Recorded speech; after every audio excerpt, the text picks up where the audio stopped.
এই শয়তান কালাসিরি, তোমার মাছ দিছিস দে, আমার মাছ দে, এখনই দে আমার মাছ। এই শয়তান কালাসিরি একটা, নিজে খাইতে পারে না, আমারটা খালি নিয়ে নিয়ে খায়। আমার আম্মু কত সুন্দর করে টেস্টি করে আমাকে রান্না করে দিচ্ছে, তুই খাবারগুলো নিয়ে নিয়ে খাস।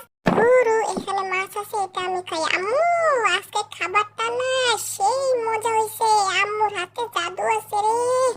আম্মু, তোমার হাতের রান্না অনেক জোস হয়। আম্মু দেখ, আমি খাইতে খাইতে আমার ভুঁড়িটাও বাইরে যেতেছে, এমন বাড়া পারছে ভুঁড়ি, আমি মাঝে মাঝে লড়তেও পারি না, মানে একবার উল্টে গেলে আর সোজা হইতে পারি না। আম্মু, রাতের জন্য একটু রেখে দাও, আমি রাত্রেও খাবো, বুঝছো? মাছটা না অনেক মজা হয়েছে আম্মু, খাইতে খাইতে আমার ভুঁড়ি একেবারে ঝুলেই যাইতেছে। এই তোমরা আমার আবার ভুঁড়ি দেখে হাইছো না, হ্যাঁ ঠিক আছে? আরে কাল্লাসিরি, তুই আমার মাছ ধরবি না, আর এই মাছ সব আমার, ঠিক আছে? আবার যদি হাত দাস, কামড় দিয়ে ফুটা বানাই ফেলাম হাত। এই দেখছেন দেখছেন, নির্লজ্জ সিরি আমার মাছটা নিয়ে যাইতেছে। দূর, আমি আর খামুই